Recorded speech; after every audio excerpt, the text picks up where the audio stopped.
welcome to the Ultimate Upkeep YouTube channel, where we discuss different things Magic the Gathering and Commander related. Today, I'm going to talk about one of my best decks, which is all about dragons. And in this video, I'm going to discuss the main strategy, and I'll explain exactly how to win. Now, on with the video. The first section of the video is going to be the stats. This will include all of the raw statistics, it'll include the price, it'll include all of the different pieces that are in the deck. So starting off, we've got the price of the deck, and the deck is about $175 without the lands, which I'll explain a bit later. So this is a fairly decent price for a very powerful deck. Still over $100, but if you wanted a cheaper one, or if you want a cheaper one, you could always take a look at my Miirym deck that I did quite a while ago. After the price, we have the ramp in the stats section. We've got 21 sources of ramp, so this could include treasures, this could include land ramp, or mana rocks, stuff like that. Then we have the main theme, which is, of course, going to be dragons. And we've got 38 plus the commander, so this could include dragons, or this could include things that are affected by dragons, like, for example, a thing that says for how many dragons you control.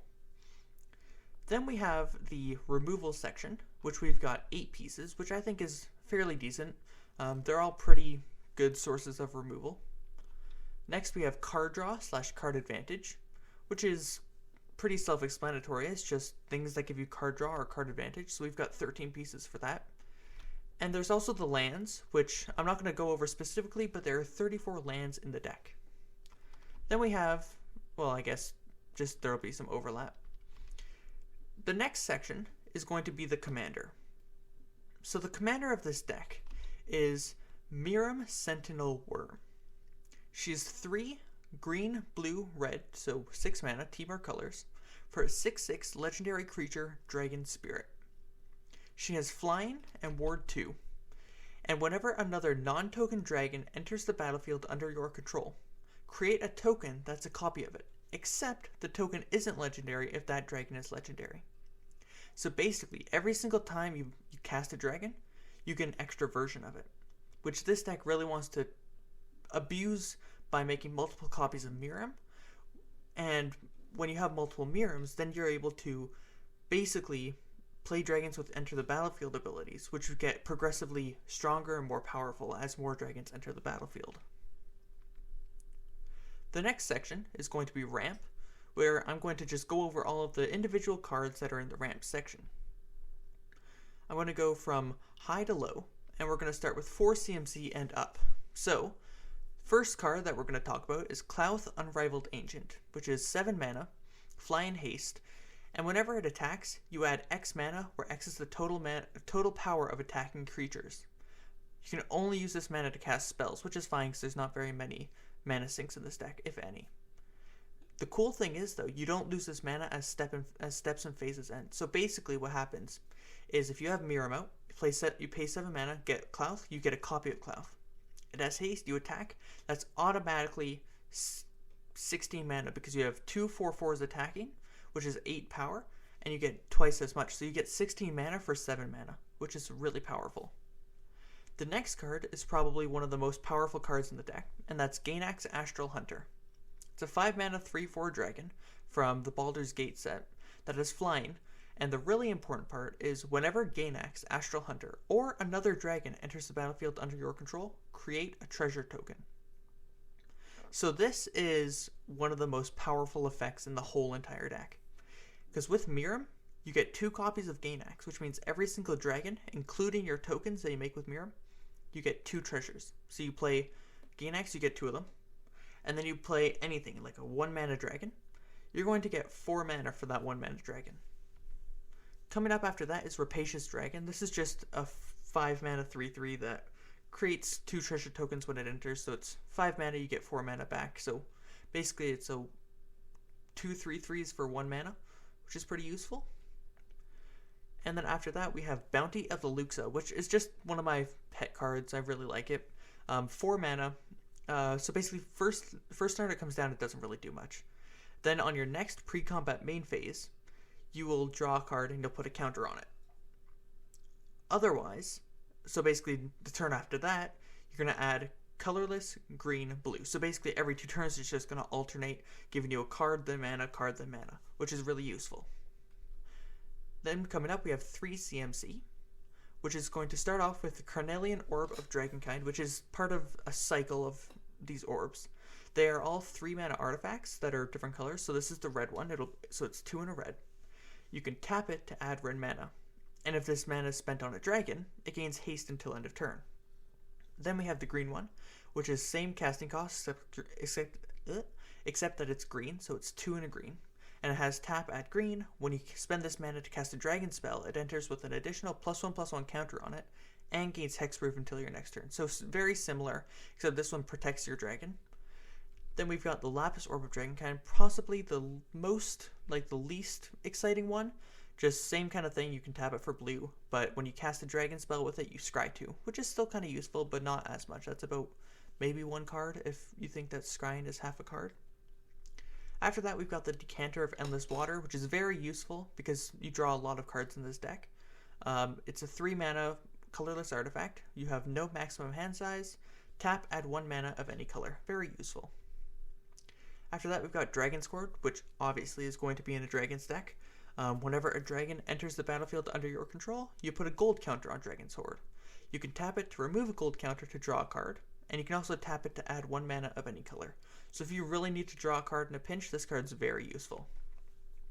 Next up is one of my favorite cards from the whole Baldur's Gate set, Vexing Puzzle Box, which is kind of funny because in the pre-release that I attended for the set, Vexing Puzzle Box won me the game because it got me a Carnelian Orb of Dragonkind, which allowed me to attack the last player and kill them with just enough damage.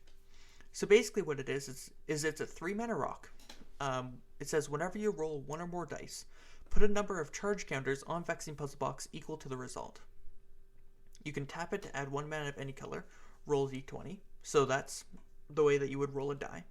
And then it has tap, remove 100 charge counters from Vexing Puzzle Box, and you search your library for an artifact card, put it onto the battlefield, then shuffle. So you can grab any artifact you want, which there are some pretty powerful ones. Even if you just need a Carnelian Orb of Dragonkind, or something like that, just something to help you keep up on mana, or something powerful, which I will get to later. The next 3 mana ramp-ish spell is Patron of the Arts, which is 3 mana for a 3/1 Dragon Noble. It doesn't have flying, but it does say when it enters the battlefield or dies, you make a treasure token. Very useful. It's basically a 1 mana for 2 3/1s. It's just good value. Kind of repays you a bit, and then if you have Gainax out, then you can get extra mana. It's very useful. The final 3 CMC spell is Cultivate, just a standard commander card, 3 mana, search your library for up to 2 basic land cards, reveal those, put 1 on the battlefield, 1 into your hand, then shuffle. So you get 1 on the battlefield, 1 in your hand. Just a very powerful card. Excuse me. Then we've got 2-1 CMC, which is going to be Talisman of Curiosity. So this is the first 2-1 CMC spell, and it's 2 mana. You tap it for a colorless, or you can tap it for green or blue, and it deals 1 damage to you. Then we've got Reckless Barbarian, which is 2 mana for a 2/2. You can sacrifice it to add red. I count this as ramp because it's 2 mana to get a 2/2, but you actually get 2 if you have Miirym, so basically you get 2 mana out of it. It's very useful if you need that short burst of mana, or it's turn 2 and you need 4 mana to play a big spell. It's pretty useful, although you wouldn't have Miirym out on that turn. I take that back. It's useful later in the game when you're 1 or 2 mana short. Next we have Scaled Dirtrer, which is kind of like a 2 mana Llanowar Elves, but for dragons. It's a 2 mana 0/2. You can tap it for a green, and you spend this mana to cast a dragon spell. Well, you get 2 life. It's very helpful. Just kind of builds up because a lot of people will be attacking you just because of how powerful Miirym is. Next 2 mana ramp spell, obviously, Nature's Lore. That's just a staple in a lot of decks. 2 mana, search for a forest card, put it on the battlefield, then shuffle. Very useful. I try to put it in each of my green decks when I have enough of them, because I don't really buy singles very often. I also don't really buy packs. Next we've got the Arcane Signet, which is, again, in every single commander deck, except maybe Kozilek or another Eldrazi. It's 2 mana to tap and add 1 mana of any color in your commander's color identity. So in this deck, it would be green, blue, or red. Then we've got the Orb of Dragonkind, which is just a fun card for dragons. It's like a signet, just like a Azorius signet, where it's 2 mana except it's 1 and a red. You can pay 1 mana, tap it to add 2 mana in any combination of colors, but only for dragon spells, or to activate abilities of dragons.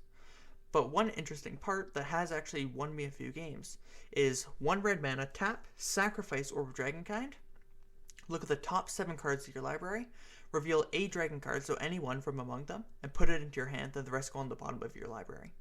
This is very useful if you're in a clutch spot, or if you have, because I think there was one game with Gainax where I had 950 something mana, and I was running out of dragons, so I just used the Orb of Dragonkind, and I managed to get something absurdly powerful that either won me the game or made me really scary and I got killed next turn. Next 2 mana ramp spell, very similar to Nature's Lore, Rampant Growth, another staple in Commander. Just 2 mana, search for a basic land and put it on the battlefield tapped. Then shuffle your library. And then, again, what card do you put in every single Magic deck? Well, Commander, Soul Ring, yay! It's 1 mana for an artifact that you tap and add 2 colorless. Just very useful, very good turn 1 play, even if everyone starts to target you.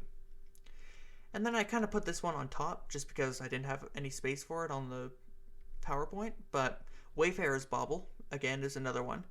It's 2 mana to tap, sacrifice it, search for a basic land card, put it on the battlefield tapped, then shuffle. It's just nice, turn 1 play, turn 2 get a land, that kind of thing. Next we've got the main theme, which is going to be dragons, but keep in mind, this section is not going to have every single dragon in the deck. It's just going to have some of the ones that care about dragons. Like, for example, how Gainax was in the ramp spot. That'll happen more. But this is stuff that's only dragons. It doesn't have any other function other than just a powerful or good dragon. So, first up, we've got an 8 CMC and up, which is pretty high. But again, this deck makes a lot of mana. We've got Earthquake Dragon, which I have literally never cast for more than 1 green. It's 14 green, so 15 mana, for a 10/10 flying trample or flample creature. It costs X less to cast, where X is the total mana value of dragons you control. So again, I've never cast Earthquake Dragon for more than 1 green mana. It has also another ability which I've never activated, which is 2 and a green, sacrifice a land, return it from your graveyard to your hand. So the cool part about Earthquake Dragon is if you have 1 Miirym out, you can pay 1 green mana for 2 10/10s with flying and trample, which is just absurd. Then after that, we've got the Scion of Draco, which is 12 mana, which again, I've never cast for more than 6 mana. It has Domain, which means it costs 2 less to cast for each basic land type among lands you control. So basically, it's a 12 mana 4/4 that could cost 6 mana in this deck. It's got Flying, and it also says each creature you control has Vigilance if it's white, Hexproof if it's blue, Lifelink if it's black, First Strike if it's red, and Trample if it's green. So basically, what's important for this deck is if you have Miirym out and Scion of Draco, Miirym has Hexproof, First Strike, and Trample, just for free. It's very, very useful. Then we've got Utvara Hellkite, which is an 8 mana, so 6 red, 6/6 flying dragon, that says whenever a dragon you control attacks, create a 6/6 red dragon creature token with flying. This card is absurd. If you have this with Gainax, and say you have 2 dragons attacking, you attack, you'll get, if you have 2 Gainaxes out because of Miirym, you would get, what, 4 mana? No. Man, math is hard. You're attacking with 2 dragons. Yeah, you'd get 4 treasures just for attacking, for free. Then we have Astral Dragon, which is another 8 mana card except it's blue, so 6 blue for a 4/4, which has Flying.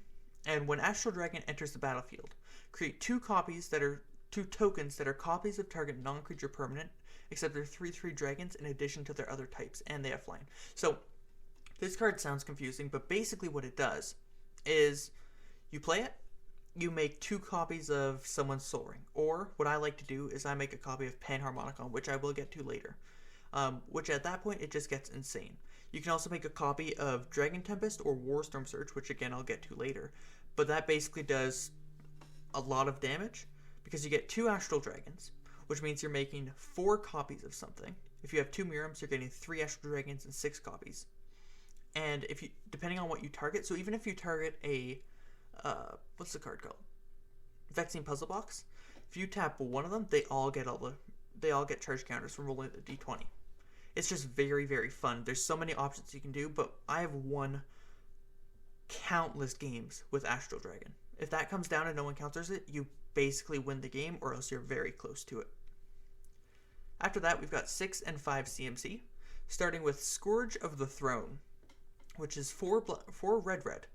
It has flying, it's a 5/5 dragon, and it says Dethrone, which is basically whenever this creature attacks the player with the most life or tied for the most life, which could be you, so I don't know how it's going to attack you, but that doesn't matter. It says put a +1/+1 counter on it, not the important part.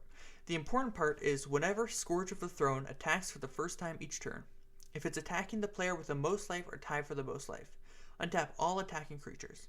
After this phase, there's an additional combat phase. So the reason this is so powerful in the Miirym deck is because you get 2 copies of it. So, if this thing survives a turn, or both of them do, you go combat 1. Okay, I'm going to attack you because you're at the highest life. Okay, cool. I get another combat. Second combat, I get to attack with the second Scourge of the Throne. And that gets to hit someone else, or even the same person if they're still at the highest life. So you can have 3 combats every single turn with Scourge of the Throne. We next have Heckkite Tyrant, as some of the people at my LGS like to say, but it's actually Hellkite Tyrant. It's 6 mana again, so 4 red. Man, I don't even know my colors. Where was I? So it's a 6/5 dragon. It has flying and trample, and whenever it deals combat damage to a player, gain control of all artifacts that player controls. At the beginning of your upkeep, if you control 20 or more artifacts, you win the game. I think I mentioned before that I've had over 950 treasures using Gainax. I think that's a bit higher than 20. Basically, if you have Gainax out and you have a lot of treasures, you just win the game. It's kind of a cheap win con. You don't have to include it. There's so many other dragons. I've actually never won with this card, but I would love to, just because it's kind of ridiculous. I find that you don't get very many artifacts from other players, but just with all the treasures this deck makes, which makes sense because it is dragons, so they like their shinies and their valuables, but it's so much easier just to win the game with your own artifacts. And then we've got Thrakkus the Butcher, which is 3 mana, red-green. There, I got my colors right. It has trample. It's not a flying creature. But whenever Thrakkus the Butcher attacks, double the power of each dragon you control until end of turn. So, the reason this is in the deck is because when you play it, you get 2 copies. If you wait another turn, you can just one-shot someone. Because with Commander, if you deal 300, or if you deal 21 damage, I don't know where I got 300 from. If you deal 21 damage, you just kill a player outright if you hit them with your Commander. With Thrakkus, if he survives one turn, and you get to the next turn, you can attack with both Thrakkuses and your Commander. Your Commander is flying, so I'm sure you could hit someone.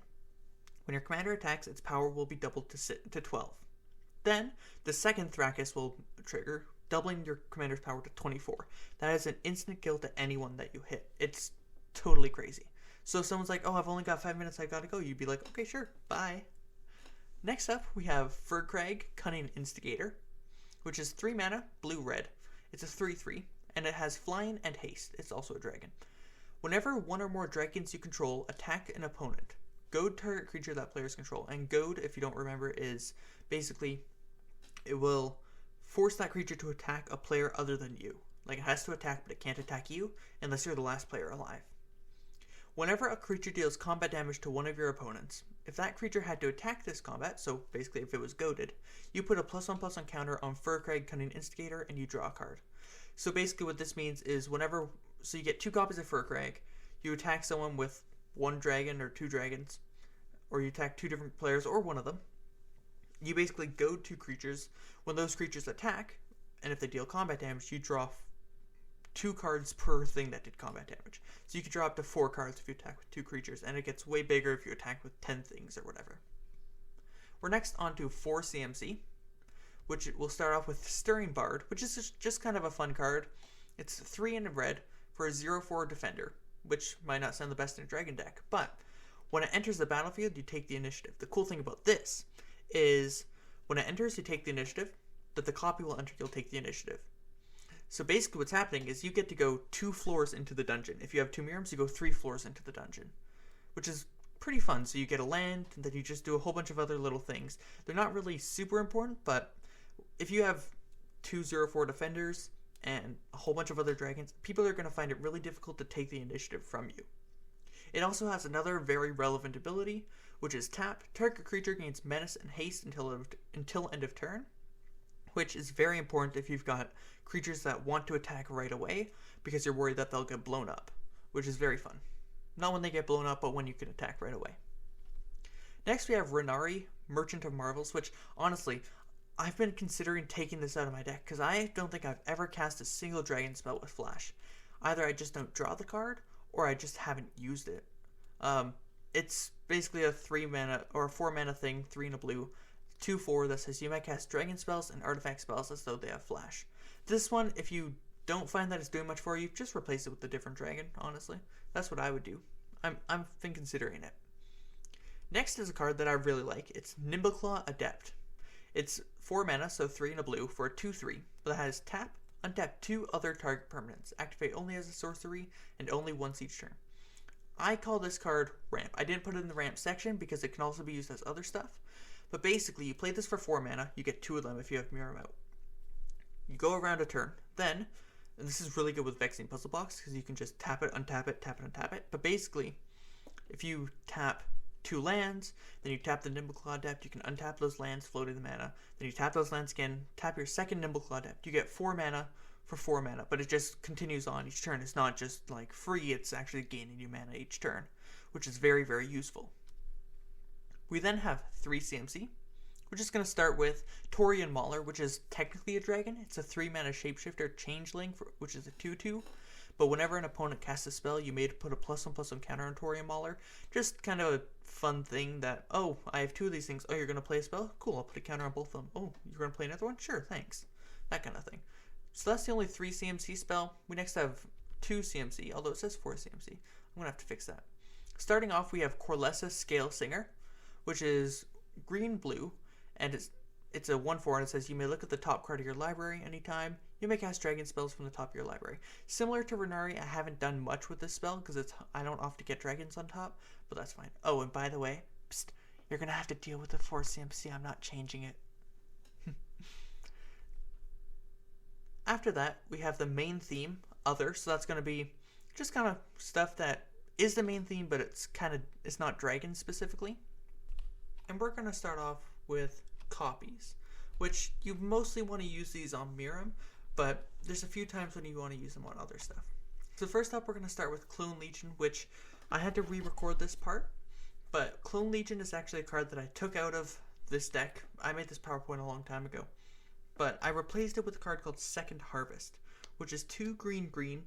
It's an instant, and it says for each token you control, put a token onto the battlefield that's a copy of that permanent. It's basically the same as Clone Legion, except much, much cheaper in mana value. Clone Legion basically does the same thing, but for each creature target player controls, it makes a token. But you mostly want to be using it for tokens themselves. Next card is Spark Double, which you absolutely want to put onto Miirym. It will, or you want to make a copy of Miirym. It's a 4 mana 0/0 illusion that says that you can have Spark Double enter as a copy of a creature or planeswalker you control, except it enters with an additional +1/+1 counter on it if it's a creature. It enters with an additional loyalty counter on it if it's a planeswalker, and it isn't legendary if that permanent is legendary. So basically with this, you can play Spark Double. It'll enter as a copy of preferably Miirym. Then, as the copy of Miirym, it'll say, oh, a dragon entered and it's not legendary. Let's make a copy of that dragon. So, or it really doesn't matter if it's legendary, but it doesn't kill it because of the legend rule, so you can have 2 Miiryms for 4 mana. Next card is very similar, except it's a sorcery and it only makes 1 copy of Miirym, but it's Irenicus's File Duplication, which is a 4 mana sorcery that creates a token that's a copy of target creature you control, except the token has flying and isn't legendary if that creature is legendary. The next card is Mythos of Aluna, which is 2 blue. It says create a token that's a copy of target permanent. If red-green was spent to cast a spell, instead you make a token and that token says when it enters the battlefield, if it's a creature, it fights up to one target creature you don't control. So basically, for 4 mana, you can create a token of permanent, but if it's green, red, blue, blue, specifically that, then if it's a creature, it fights something. So just another copy spell. It doesn't make it non-legendary, which is too bad, but you can do this for any of your non-legendary creatures or one of your tokens, including the tokens you get from Miirym. We then have haste and extra damage, which is basically exactly what it sounds like. It does things that deal more damage or ways to get haste. The first one is Dragon Cultist, which is 5 mana. It's a background, because a lot of the cards in this deck are from the Baldur's Gate set, because that is one of my favorite sets of all time. So basically this background is 5 mana. It says commander creatures you own have, at the beginning of your end step, if a source you control dealt 5 or more damage this turn, create a 4/4 red dragon creature with haste. Or no, not with haste, with flying. And so basically what this does is you can play a thing, wait a turn, attack. If that creature did 5 or more damage, or not even a creature, just any source, then you just make a 4/4 red dragon for free. It's very nice. And that also, again, combos with the Gain Axe. Doesn't combo, but it has synergy with him because you get treasures off of that. We then have Overwhelming Stampede, which is basically just kind of an overrun effect. It's 5 mana, so 3 green green. It says creatures you control gain vigilance and trample until end of turn. Roll a d20, which again, this also helps out with the Vexing Puzzle Box because it's any die. So basically it's, if you roll a 1 to a 9, creatures you control get +2/+2 until end of turn. Not the most important, not the most useful I should say, but it's not bad.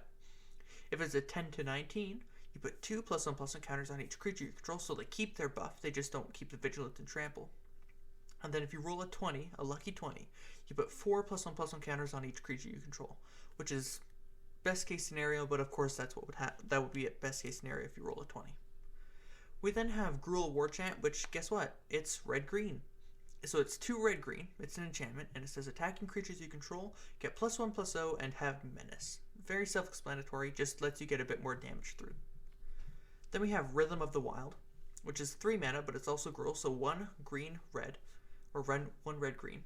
It's an enchantment that says creature spells you control can't be countered. And non-token creatures you control have Riot, which is basically you can have non-token creatures enter with a +1/+1 counter or haste. The next section of the main theme other is CMC reducers and protection. So starting that off, basically, for a CMC reducer is Dragon Speaker Shaman, which is 3 mana, so 1 red, and it says creature spells you cast cost 2 less to cast, and it's a 2/2. It's not a dragon, it's a human barbarian shaman, but it's good enough, it makes your dragons cheaper.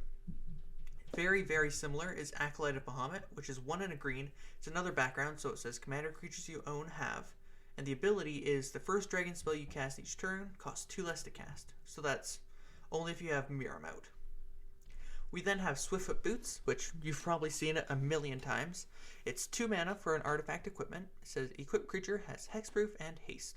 Equip 1, so like 1 colorless mana, which is just a very generically useful card because you can give any creature hexproof and haste, which you'd want to do your commander. We then have ETB effects, which are things that, kind of like Gain Axe, they help you out when you have creatures enter the battlefield. First is Warstorm Surge, which is very powerful with Astral Dragon, which I've won a few games this way. It's 6 mana for an enchantment that says whenever a creature enters the battlefield under your control, it deals damage equal to its power to any target.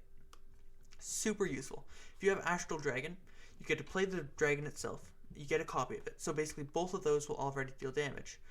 And then you make, with your tokens that you get from Astral Dragon, you can make 2 more Warstorm Surges, which each of those 3/3 dragons will deal 3 damage, then 6 damage.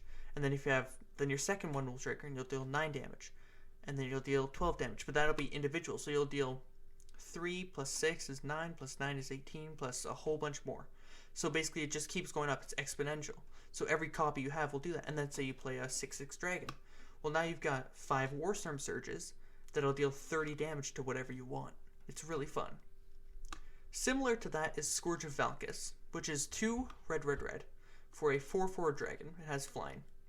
And whenever Scourge of Valkis or another dragon enters the battlefield under your control, deals X damage to any target where X is the number of dragons you control. Which again, just a very useful ability. It'll enter, it'll deal, or that won't do it. Oh yeah, it will when it enters. So it'll deal as much damage as you have dragon. So if you do the Astral Dragon thing, which you can't do with Scourge of Valkis, but you can do it with the, I'm going to talk about it in 2 cards, but it's very useful. If you have 1 dragon, you play another one, you get 2 damage. Then you play another one, you deal 3 damage. And it also has Fire Breathing, so 1 red mana, it gets +1/+0 until end of turn, and it's a 4/4. We then have one of the best cards in the deck, which you would want to grab with Vexing Puzzle Box. Just 1 second, I'm going to get a drink of water. I don't know if you heard that, but hopefully not. Panharmonicon is 4 mana for an artifact. It says if an artifact or creature entering the battlefield causes a triggered ability of a permanent you control to trigger, that ability triggers an additional time. So basically, if you have Miirym out and you would make a token of something, you make 2 tokens. Or with Gainax, instead of making 1 treasure per Gainax, you make 2 treasures. Every single time you do an enter the battlefield thing, it'll happen again. So same with Scourge of Valkis, same with Warstorm Surge. So this is another good one to copy with the Astral Dragon, because if you get Astral Dragon copies of Panharmonicon, that's how many extra tokens you get with Miirym. So it's just, it goes nuts. Like, Panharmonicon go burr. Then we have Blur, which, hey, we have 2 and a blue for an instant that says exile target creature you control, then return that card to the battlefield under its owner's control.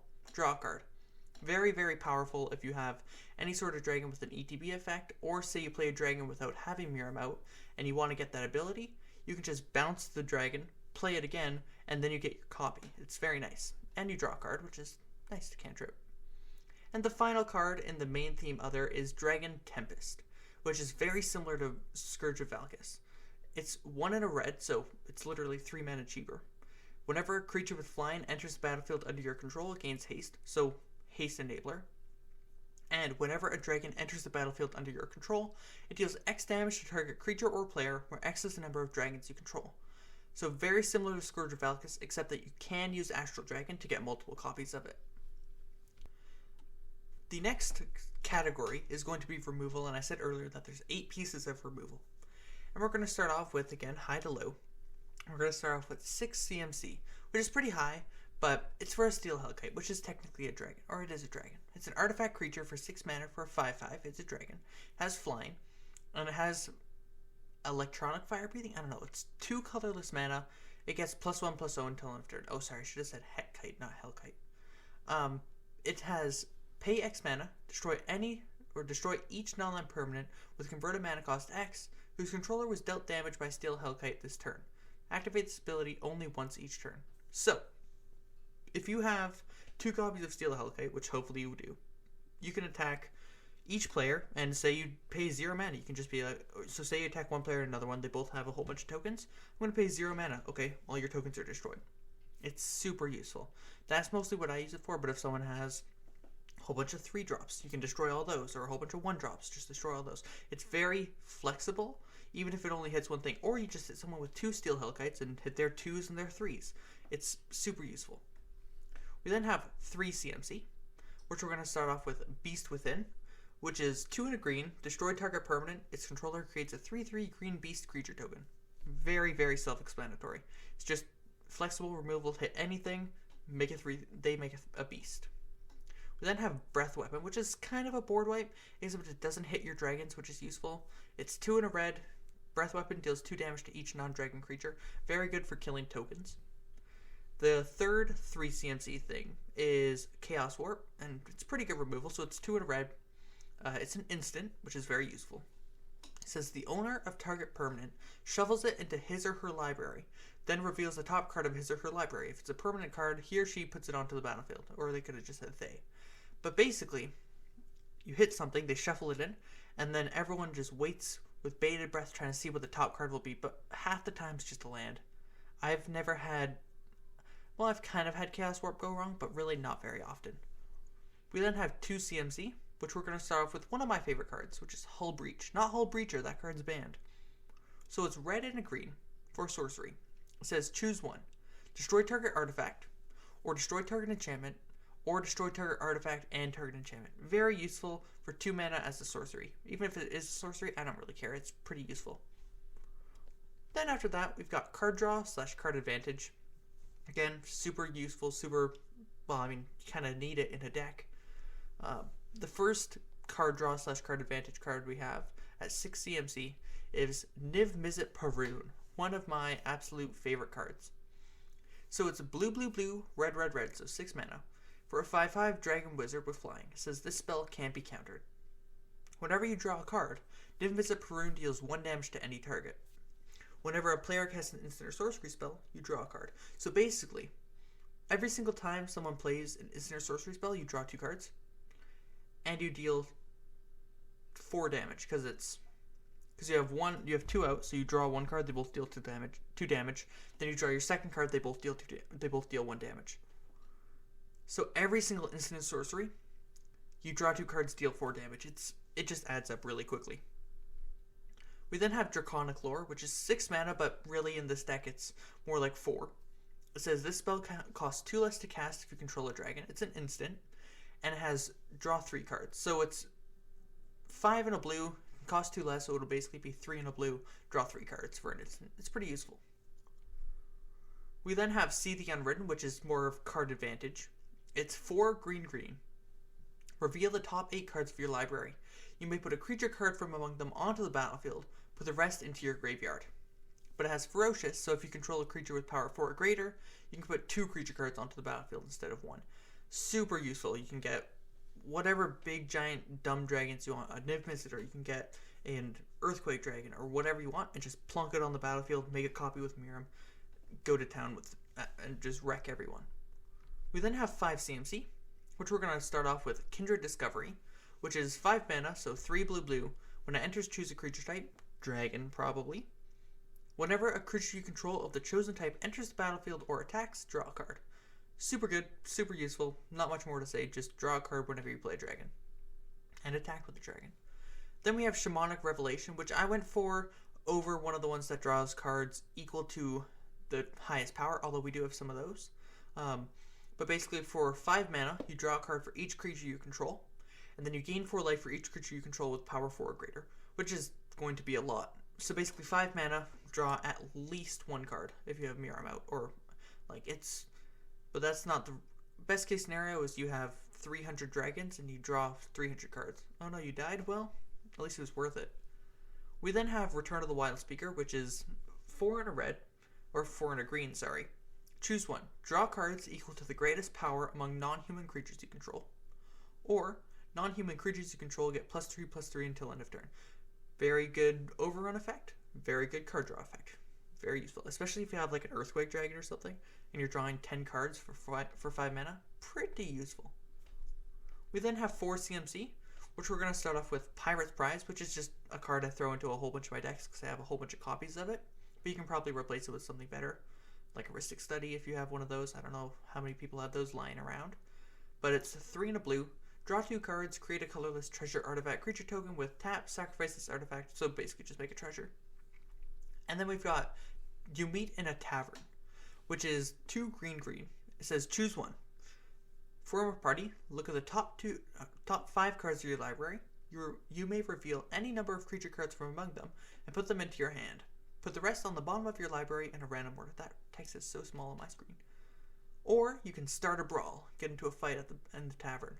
And it says creatures you control get +2/+2 until end of turn. Pretty good overrun effect as well. So a lot of these card draw things also help you win the game if needed.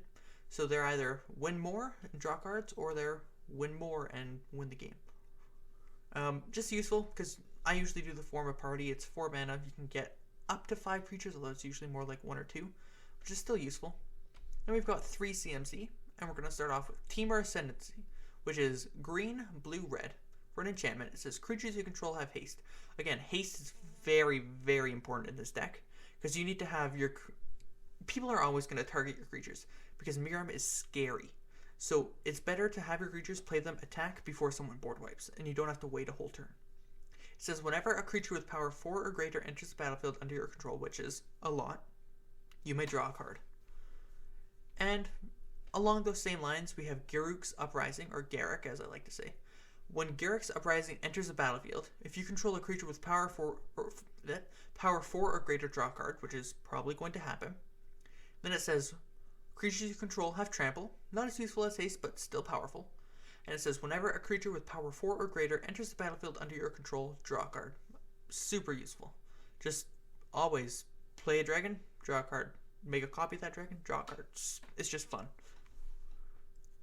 We're then going to move on to lands, which I'm going to be doing a little bit differently in this video. In my other videos, I went over the specific lands I was using, but I figured a lot of those lands are pricey, and they really shoot up the price of the deck. So basically, if you want to find out which lands I'm using specifically in this deck, just look in the deck list. I just updated it today, so it's all updated and as it was. But here's the guidelines that I followed for this deck based on the lands I'm using. So basically, 5 times 3 colored lands. So this includes your command towers, it includes your unclaimed territory, stuff like that. 4 times Gruul land, so any land that taps for green and red. 1 times Izzet land, so anything that taps for blue and red. 2 Simic lands, so anything, so 2 lands that tap for green and blue. 1 fetch type land, so it could be Evolving Wilds, or I have Fabled Passage is my fetch land. I got that as a promo the other day. And then I have 8 forests, 5 islands, and 8 mountains, which is a total of 34 lands, which after that we have 100 cards. So basically, as I said, just take a look in the deck list, see if you want to copy that, or just go with whatever lands you need. Just follow this guideline, or even make your own, whatever you've got. And you can basically make a very good land base, even if you just use guild gates. And now for the fun part. You're probably wondering what the strategy of the deck is. Well, we're going to start off with ramp and play different permanents that have effects on ETB. So you want to ramp, play as much stuff as you can to get more mana for the later game. And then you want to play stuff like Warstorm Surge or Scourge of Valkis, stuff like that. I think it's Scourge of Valkis. Just basically cards that once you start playing your commander and you start pumping out a whole bunch of dragons, you'll actually have important, meaningful effects on the battlefield. Next, play your commander as soon as possible, ASAP. Your commander is the main part of the deck. You want to keep your commander alive for as long as you can. Even though there's not many counterspells, I don't really play counterspells, but you want to just protect your commander with Swiftfoot Boots, stuff like that, and just try to keep your commander on the board the whole time. So remember, Miirym, good. Then you want to start casting different dragons and copying them. So you want to play stuff, especially like Gainax. You want to have them out as early as possible. Try to play as many dragons to get as many copies so that if someone removes Miirym, you still have a big board. Then you want to use effects to give you value for each dragon entry. So this is stuff like Gainax, where after you've cast him, you start copying him. You want stuff that, oh, I played a dragon, okay, I'll get 2 treasures. Just little things like that can really add up, and you outvalue your opponent so easily. You then want to use copy spells on your commander to start increasing the number of tokens. So you can do this early or you can do this late, but as soon as it seems safe, like your commander isn't being targeted, you can just start playing copy tokens, which will increase the thing. You'll basically just win more because you're already doing really well with your commander. But once you can do more, God, you're just in the clear. You're just so happy with it. Now we're going to move on to my final thoughts of the deck. So this deck is one of my favorite decks of all time. I can't get enough of it. I play it every single time. It's funny, when I go to my LGS, the people who are there basically say, I always ask them, hey, what deck do you want me to play? And I show them my thing, and I don't tell them what decks are in the sleeves. And I always have my commander deck or my Miirym deck in white sleeves. And for some reason, they always end up pointing at the white deck. I don't know why. But I love it because then when I play this deck, I usually win. Which is crazy because it's not very expensive. The deck just wins so easily.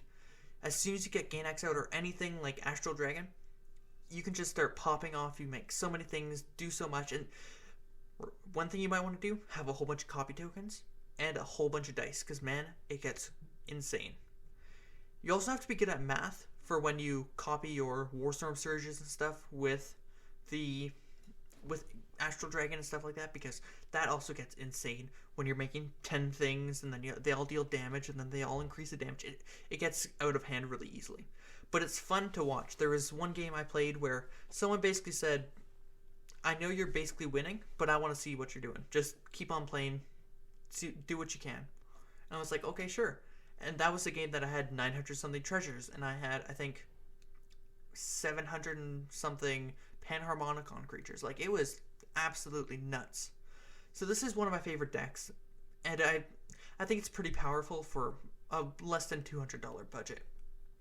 Anyways, thanks for watching this video of the Ultimate Upkeep. Hopefully you enjoyed it, and if you did, feel free to like and subscribe, just in order to help this channel keep growing. Remember, it's totally free. Well, thanks again, have a great day, and let me know in the comments what you thought of the deck. Bye!